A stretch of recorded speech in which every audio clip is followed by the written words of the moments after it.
Bienvenue dans Smart et Responsable, votre émission mensuelle consacrée aux enjeux de développement durable sur Bismart. Le thème ce mois-ci, c'est celui de la COP26, le grand rendez-vous qui se tiendra début novembre à Glasgow, 6 ans même précisément après les accords de Paris, la COP21 de 2015. Autant le dire, les États du G20, qui représentent 80% des émissions, sont en dehors des clous, n'ont peut-être même jamais été aussi éloignés de la trajectoire 1,5-2 degrés fortement recommandée par le GIEC. Comment passer massivement à l'action après la phase d'intention et d'engagement, que ce soit au niveau des États et de la finance durable également, qui doit peut-être rendre aujourd'hui ses premiers comptes? C'est la question qu'on va se poser pendant cette demi-heure avec nos deux invités. Deux invités qui sont témoins et acteurs de la finance durable. Léa Dunant-Châtelet est avec nous, directrice de l'investissement responsable de DNCA Investments. Bonjour Léa. Bonjour Grégoire. Vous êtes toujours connue gérante ISR depuis plus de 10 ans maintenant. À vos côtés, Bertrand Badré, le président fondateur de Blue Like an Orange Sustainable Capital. Bonjour Bertrand Badré. Bonjour. Merci d'être là. On vous a connu directeur financier de grandes banques françaises, directeur général finance de la Banque mondiale jusqu'en 2016 et aujourd'hui donc à la tête de ce fonds d'investissement à impact que vous pilotez entre la France et les États-Unis. Je cite également votre dernier ouvrage paru il y a bientôt 1 an, je crois maintenant, juste un an, aux éditions MAM. Voulez-vous sérieusement changer le monde? C'est la question que vous posez depuis 1 an, Bertrand Badré. Vous avez l'expérience des sommets internationaux. Sans rester focalisé sur la COP26, l'idée est de regarder évidemment un peu au-delà, mais comment est-ce que vous imaginez le narratif d'ambiance, sachant, je le disais, que les États arrivent en étant complètement en dehors des clous? Je voulais illustrer également l'état des lieux de la situation avec une recherche qui a été faite par MSCI qui montre que sur les 9000 et plus grandes entreprises mondiales, moins de 10% d'entre elles ont un business model, un modèle économique qui permet d'être aligné sur la trajectoire 1,5 degré. Du côté des États et des entreprises, on n'est pas au rendez-vous des objectifs. Quelle va être pour vous l'ambiance de cette COP26 et où est-ce que vous placez les enjeux de ce sommet? Alors, sans mauvais jeu de mots, je dirais que l'ambiance va être hybride. Hybride à la fois parce que ça sera très vraisemblablement la manière dont ça se passera. On sait encore une fois, il y a encore 5 ou 6 semaines avant que ça commence, donc ça peut évoluer dans un sens ou dans l'autre. Mais les 18 derniers mois nous ont amené à être plus prudents. Et hybride pour exactement les raisons que vous dites. D'un côté, il y a toujours une forme d'élan, d'agitation, et ça c'est positif. Et je pense que Léa et moi faisons partie de cette envie d'aller plus loin. Et puis de l'autre, il y a la réalité qui nous rattrape, la réalité que vous avez rappelée. La COP21 qui a été un très grand succès, parce qu'elle a cristallisé une vision. Et en même temps, elle a tué assez sciemment le fait qu'on ne te donnait pas les moyens d'y aller. C'est-à-dire qu'on se mettait d'accord en disant, la France a tapé le marteau, Xi Jinping et Barack Obama se sont serrés la main, tout le monde est d'accord que c'est la bonne direction, et donc on va spontanément y aller. Les objectifs des États seraient revus à la hausse tous les 5 ans, naturellement. Les entreprises ont compris que c'était non seulement un truc utile, mais en plus que ça allait leur faire du bien. Et donc tout ça allait se faire naturellement. Et on a cru que le système dans lequel on évolue, finalement, allait porter ce changement. Un peu naïvement. On a fait des chiffrages, on a dit il faut 3 000, 4 000 milliards par an. Puis après on a dit c'est rien par rapport à la richesse mondiale. Donc tout ça va se faire naturellement. Et on a été naïf, moi le premier, sur l'idée qu'il fallait rien faire de plus, que ça allait se passer naturellement. On a déjà que les forces du marché allaient finalement, finalement elles allaient comprendre que permettre d'atteindre ces objectifs. Et c'est vrai qu'on l'a cru, on s'est caché derrière quelques initiatives exemplaires, quelques pionniers, et c'est un peu toujours la difficulté de passer du micro au macro. On va vous dire, mais regardez, il y a machin qui fait ça, il y a bidule qui fait ça, et donc ça avance. Mais ce n'est pas parce que vous avez 25 initiatives que vous changez un monde de 100 000 milliards de PNB, d'8 milliards d'habitants. Et donc, c'est l'enjeu qu'il y a maintenant. L'horloge a avancé. Ouais. On a déjà fait 6 ans sur les 15. Sur les 15. On fait 40% du chemin sur 2030. C'est beaucoup. Et même avec le Covid, on n'y est pas. Ouais. Donc, on a expliqué que le Covid, on allait réfléchir au monde d'après. Il est urgent de se poser la question, parce que le monde d'après, il commence maintenant. Et j'espère qu'on ne va pas faire le monde d'après version Michel Houellebecq. Le monde d'après, c'est le monde d'avant en pire. Voilà, donc on en est là.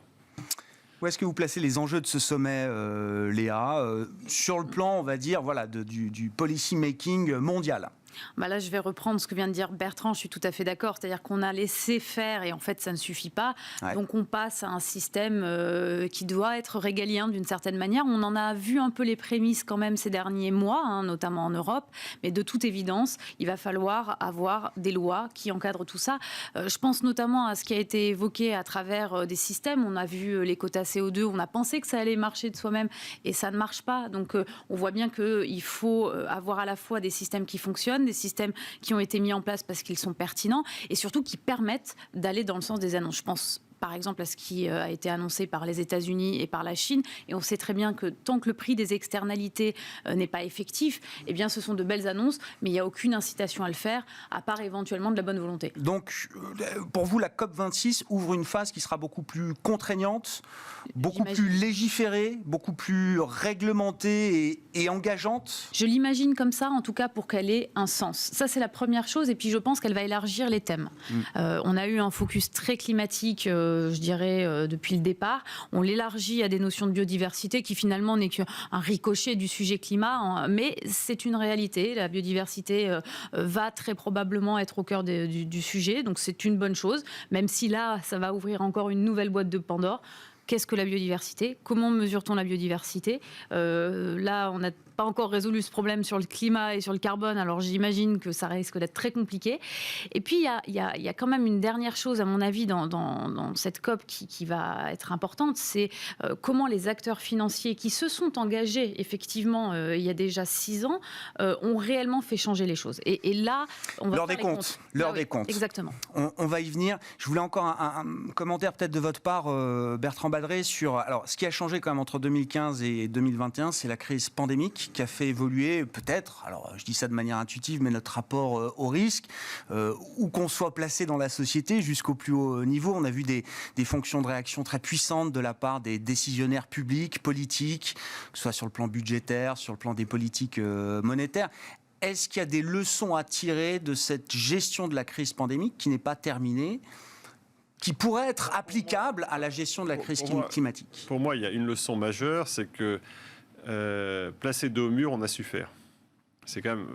Qui aurait dit, rappelez-vous le caractère extrêmement sombre de mars-avril 2020, cette image du pape tout seul sur la place Saint-Pierre sous la pluie, priant pour la planète, et on se retrouve 18 mois plus tard. Alors, le côté positif, c'est que 70% des gens des pays riches sont vaccinés. Le côté négatif, c'est qu'on est à moins de 2% en Afrique. Donc, mais n'empêche que...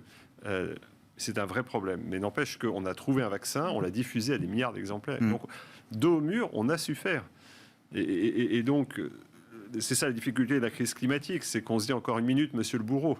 C'est ce que Marc Carnet avait appelé à l'époque la tragédie des horizons. Finalement, on ne sait pas exactement quand ça va intervenir. Donc, on voit derrière son écran, oh, regardez, il y a des feux en Californie, il y a des inondations. C'est probablement le changement climatique. Il y a toujours une petite musique qui dit oui, mais c'est probablement, on n'est pas complètement sûr ni dans quelle proportion. Et donc, attendons le prochain rapport du GIEC. Voilà, exactement. Et donc, on a un système où finalement, c'était l'horrible phrase de Chuck Prince qui disait tant qu'il y a de la musique, on danse. L'ancien patron de Citigroup en 2007. Voilà, donc on dit il y a encore un peu de musique, donc voilà. Et donc on est au croisement de cette tragédie des horizons qui fait qu'en fait personne dans la planète n'est vraiment dépositaire de ce qui se passe au-delà de 5 ans, qui est l'horizon dont on parle. Il n'y a probablement plus aucun des élus d'aujourd'hui qui sera en poste en 2030, à part peut-être en Chine, en Russie, dans quelques pays, ça va. Mais donc c'est quelque chose qui est dans longtemps. Et la tragédie bien connue des économistes, c'est la tragédie des commons ou des communs, qui est qu'en fait tout le monde a intérêt à ce qu'on règle le climat, mais on préfère que ce soit le voisin qui règle plutôt que soi. Et donc au croisement de ces deux tragédies, voilà, on est là et on est un peu comme la poule devant le couteau à se dire mais ça va marcher, ça va le faire. Et c'est vrai qu'il faut probablement plus de contraintes. Mais le problème, on n'a pas de maître du monde aujourd'hui qui va imposer la contrainte. C'est très très difficile. Bon, venons-en effectivement au compte qu'on va demander désormais à la finance durable. Alors déjà, constatons, je le disais, Léa, vous êtes impliquée dans l'investissement socialement responsable depuis plus de 10 ans. Vous avez vécu toute cette première phase d'amorçage, d'hypercroissance de cette tendance de fond aujourd'hui lourde dans les métiers de la finance. Votre conviction, c'est qu'on arrive à un moment clé. Après la croissance Ouais. débridée, il va falloir quand même se poser un instant, regarder ce qui a été fait et est-ce que les impacts liés aux intentions et aux engagements sont aujourd'hui réels. De ce point de vue-là, il y a un événement alors qui n'est pas neutre, qui se passe sur le territoire américain. C'est une enquête des autorités de marché américaines concernant la filiale de gestion d'actifs de Deutsche Bank, DWS.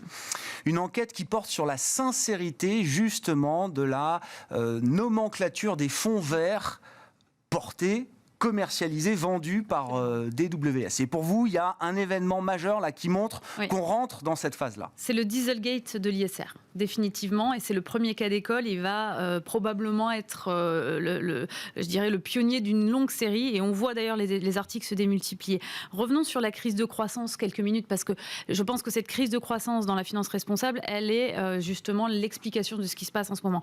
On va commencer dans les années 2000, 10 premières années, 2008, je vais m'arrêter à Lehman Brothers, de croissance par multiple de 100. Évidemment, la base était très très faible.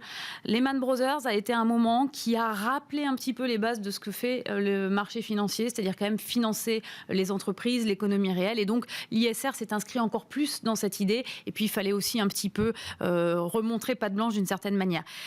À nouveau, une très forte croissance, toujours par multiples. Et puis, la COP21. COP21 qui commence à faire une prise de conscience d'une part, mais surtout à donner des éléments de régulation. Ça a été le départ de la régulation.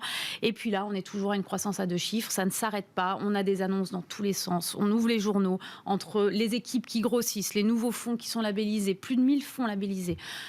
Il n'y en avait même pas 100 il y a encore 5 ans. Donc, tous les nouveaux produits qui sortent aujourd'hui sur le marché sont forcément ESG, ISR. C'est l'incontournable. Le prérequis. Donc, crise de croissance, crise de crédibilité. Qu'est-ce qu'il y a derrière tout ça pour que tout le monde, en claquant des doigts, puisse devenir un fonds ISR, voire même, si je pousse le bouchon encore plus loin, un fonds à impact. Et il y a effectivement eu toute une phase où on n'a pas vérifié les déclarations. On était dans la soft law. Un label, c'est de la soft law. Donc, effectivement, il y a des vérifications, mais elles sont relativement ténues. Et à la fin, eh bien, on s'aperçoit que lorsqu'on ouvre le capot, ce qu'il y a à l'intérieur de ces stratégies est très, très éloigné de ce qui est annoncé. L'Europe applique de nouveaux filtres aujourd'hui. Oui. On en a beaucoup parlé dans vos métiers. Oui. Le SFDR, donc la réglementation européenne, entrée en vigueur en mars dernier, qui vous oblige à mettre à disposition un certain nombre d'informations sur le caractère soutenable de vos investissements, alors catégorisés en trois équipes. La plus vertueuse, c'est l'article 9, j'ai de l'impact. L'article 8, on va dire la phase intermédiaire, je m'engage à avoir de l'impact, en tout cas j'intègre systématiquement des critères extra-financiers. Et puis alors, il n'y a pas d'article 7, enfin il doit y en avoir un, mais je ne sais pas où il est. Mais en tout cas, l'autre article qui rassemble tous ceux qui ne vivent pas dans ce monde-là, c'est l'article 6. Ils ont fait un trou exprès. Est-ce que c'est une nomenclature qui permet justement d'avancer sur l'idée que la finance va devoir rendre des comptes un peu plus précis vis-à-vis de ses partenaires, investisseurs, épargnants? Alors comme je le disais, là on passe dans la hard law. Et ça c'est un tournant fondamental qui va changer la donne, puisqu'il y a des enquêtes. La BaFin aussi est en train de regarder ce qui se passe chez DWS et par ailleurs. Donc, qu'est-ce que c'est la SFDR? C'est intéressant comme vous l'avez décrit parce que c'est pas tout à fait ça. L'article 6... Oui, effectivement, on ne parle pas de durabilité, mais parfois, c'est normal. Il y a des classes d'actifs où la durabilité, moi, je ne sais pas l'évaluer. Par exemple, des fonds qui vont investir dans des taux de change, dans de l'inflation. Oui, on peut admettre qu'ils fassent... Après, il y a ceux qui vont dire, oui, nous, on pourrait, mais ça ne nous intéresse pas. Ça, c'est l'article 6. L'article 8, pour faire simple, c'est ces notions de durabilité, évidemment qu'on les regarde, surtout quand on regarde une entreprise, parce que c'est complètement partie prenante du business model. Par contre, est-ce qu'on va faire des produits et les gérer pour atteindre un objectif extra-financier autre que faire de la performance? Non. On va utiliser ça va compléter notre compréhension, mais ça s'arrête là. Et puis, on va vous faire un reporting. Et puis, l'article 9, eh bien, là, on rentre dans le dur de je gère un portefeuille, je gère un produit qui a un double objectif. Il doit réaliser de la performance financière et pas besoin de revenir sur le fait que je suis convaincue que ça en apporte. Et puis, bien sûr, il doit gérer un objectif ou plusieurs extra-financiers. Ça veut dire qu'à chaque fois que vous regardez une entreprise, vous vous posez cette question. Et pour faire simple, un fonds sur le climat, par exemple, qui se fixe, je ne sais pas, de baisser son intensité carbone d'un certain pourcentage chaque année, eh ben, au moment où vous investissez dans une entreprise, vous vous posez cette question. Pourquoi vous êtes article 8 et pas article 9, Léa, vous?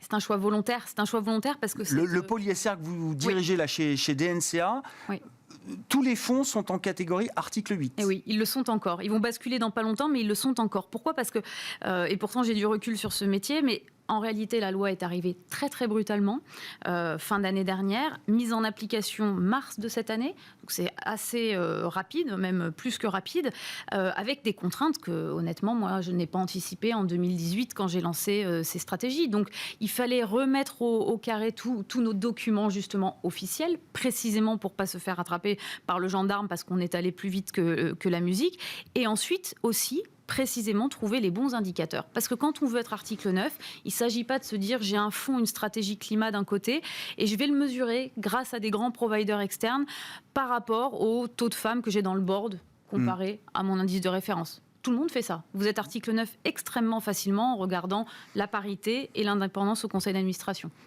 Est-ce que c'est pertinent avec votre style de gestion ? C'est une autre question. Donc vous attendez d'élaborer, vous, ces indicateurs fiables, quantifiables, mesurables, pour affirmer à vos partenaires la promesse que vous êtes bien dans cette catégorie d'impact. Bah oui.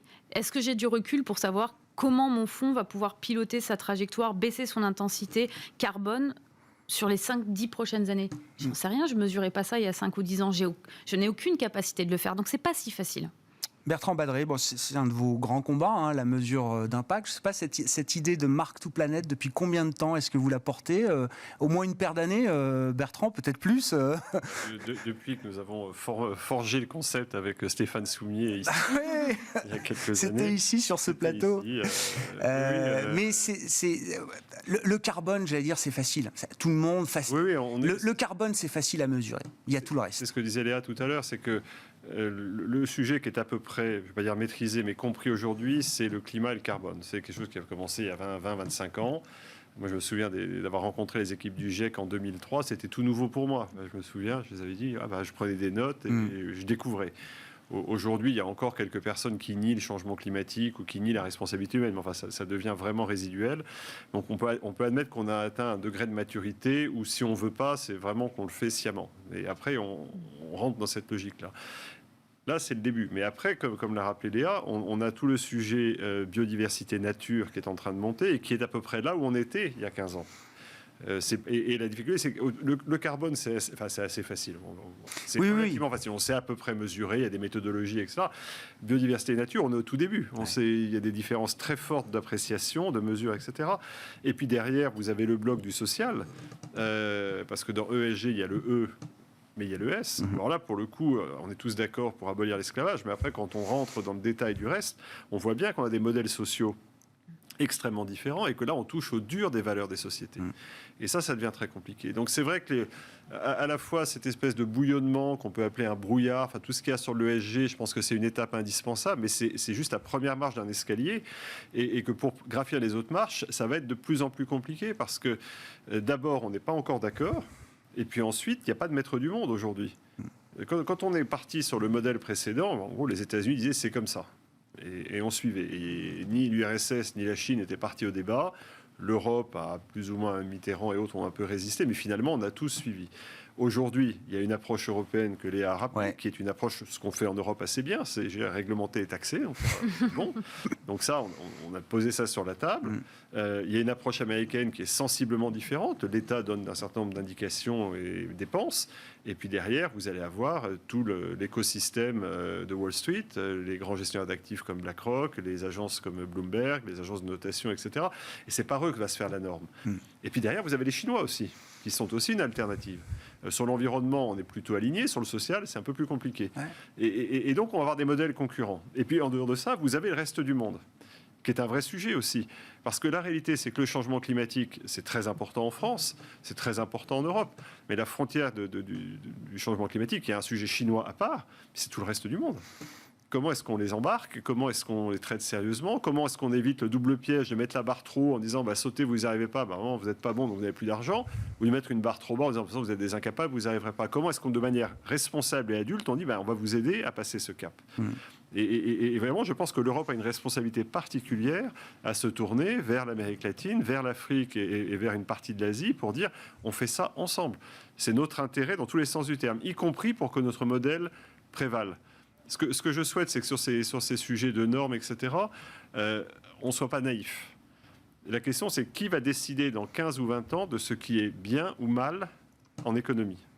En matière comptable de comptabilité financière, les États-Unis l'ont emporté. Bien sûr, et donc il ne faut pas refaire ça. Ouais. Et donc qui, encore une fois, va décider de ce que c'est que la bonne diversité, la bonne inclusion, la bonne biodiversité. Je ne dis pas qu'il faut que le modèle européen s'impose à la planète, mais il ne faut pas qu'on abdique notre vision du monde. Et il y a un enjeu de valeur, il y a un enjeu de business. Mais je pense que l'enjeu de valeur est très important. Ce n'est pas une discussion technique. Là, pour le coup, on n'est plus dans le technique. La technique suivra. Que veut-on faire de notre économie ? Comment veut-on la financer ? Et il ne faut pas que ces discussions se passent en catimini. Il va falloir quand même respecter, vous dites, les biais culturels de chacun, notamment sur la partie sociale. Les questions de diversité ne se posent pas forcément de la même manière partout. Je prends l'exemple aux États-Unis d'où j'arrive. Ouais. Aux États-Unis, le chapitre 1, la diversité, c'est la diversité ethnique.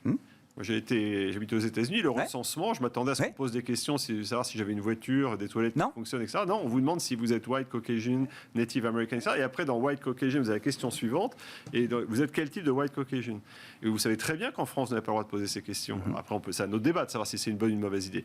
Mais en tout état de cause, si la personne qui évalue le S dit la bonne méthode, c'est la méthode américaine, vous allez avoir un mauvais point si vous êtes français. Et vice-versa. Il y a une question. Donc, ce n'est pas une question technique. C'est une question de souveraineté, presque. Absolument.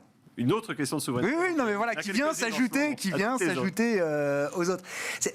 Pour essayer d'être un peu concret, quel type d'indicateurs d'impact aujourd'hui vous paraissent les plus pertinents quand vous pilotez des investissements chez Blue Like an Orange, Bertrand ?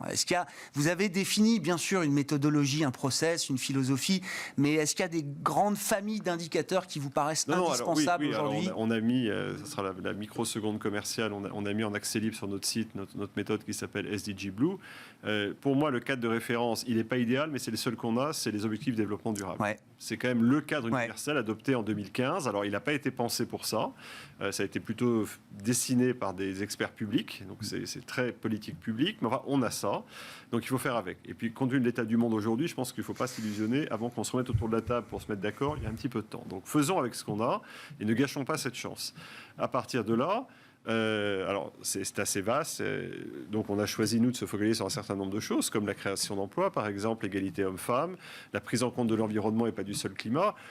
Voilà, ce qu'il faut, je crois, sur l'impact, il n'y a pas de dogme, ce que disait aussi Léa en creux, il faut que la réglementation s'ajuste à cette approche. Il faut qu'on passe de l'ESG qui est très déclarative et intentionnelle. Je dis que je vais faire des choses bien, et puis, bon, voilà, on se revoit dans quelques années, et c'est un peu ce que les anglo-saxons appellent les best efforts, à une logique d'impact, où je dis, voilà ce que je souhaite faire, voilà comment je vais le faire, voilà comment je le mesure, et j'accepte que quelqu'un de l'extérieur vienne voir que tout ce que je dis est vrai. Et ça, c'est les marches qui suivent. Ça c'est compliqué. Et aujourd'hui, je ne pense pas qu'il faut que personne n'est capable de dire du jour au lendemain, je vais devenir le plus vertueux. Ça n'existe pas. C'est des trucs qui, comme l'a dit Léa, c'est très compliqué. On découvre. Donc, il faut avoir l'humilité de savoir d'où on part, tout en restant ambitieux sur le point d'arrivée. Et donc, être très transparent sur les risques qu'on prend, ce qu'on fait. Moi, il y a des choses, quelquefois, je ne sais pas. Je dis, je ne sais pas, on va essayer, mais on est dans des zones très nouvelles. Donc, l'idée de faire une annonce claironnante en disant, voilà, dans 5 ans, tout sera comme ça et ça marchera, moi, ça m'inquiète. On est dans une phase où encore on tâtonne. Mais il ne faut pas que le tâtonnement, ça soit une excuse pour se laver les mains ou permettre aux petits malins de naviguer et faire du washing. Ouais. Léa, effectivement, alors bon, la question du washing va devenir là un moment clé pour l'histoire de la finance durable.